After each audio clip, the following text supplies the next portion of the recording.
లడాక్ ఎలాంటి పరిస్థితి ఉంటుందో అందరికీ తెలిసిందే. హిమపాతం మధ్యన బ్రతకాలి. అలాంటి చోట్లన మన వాళ్ళు పనిచేస్తారు. నేను చాలాసార్లు చెప్తూ ఉంటా, ఎక్కడో వ్యవహారాలు మనకెందుకులే అనుకుంటాం, చివరికి అవి మన పక్కకు వచ్చినప్పుడు మాత్రమే చర్చించుకుంటాం అన్నట్టు. ఇప్పుడు అదే జరిగింది.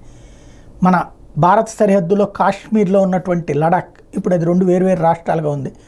లడాక్ కేంద్రపాలిత ప్రాంతంగా ఉంది. అక్కడ సైనిక విన్యాసాలు చేస్తున్నటువంటి సందర్భంలో జరిగినటువంటి ప్రమాదంలో మన ఆంధ్రప్రదేశ్కి సంబంధించిన ప్రకాశం జిల్లాకి సంబంధించినటువంటి ఒక సైనికుడితో పాటుగా కృష్ణా జిల్లాకు సంబంధించినటువంటి మరొక సైనికుడు ప్రాణాలు కోల్పోయారు. సైనిక విన్యాసాల భాగంగా తూర్పు లడాక్లోని ఎల్ఏసి సమీపంలో నదిని దాడుతున్న యుద్ధ ట్యాంక్ నీటి ప్రవాహంలో కొట్టుకుపోయిన ఘటనలో మృతి చెందిన 5గురిలో కృష్ణా జిల్లా పెడన మండలం చేవేంద్ర గ్రామానికి చెందినటువంటి జవాన్ సాదర్బోయిన నాగరాజు, అలాగే ఇదే ప్రమాదంలో ప్రకాశం జిల్లాకు చెందినటువంటి ముత్తుముల రామకృష్ణారెడ్డి ఇద్దరూ మరణించారు. నాగరాజుది 32 ఏళ్ళు, అలాగే రామకృష్ణారెడ్డికి 47 సంవత్సరాలు.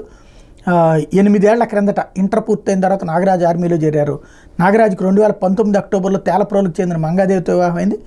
మంగాదేవి పెడన మండలం ఉరివి గ్రామ సచివాలయంలో మహిళా పోలీసులుగా విధులు నిర్వర్తిస్తున్నారు. వాళ్ళకి 7 ఏళ్ల వయసున్న కుమార్తె హాసిని కూడా ఉంది.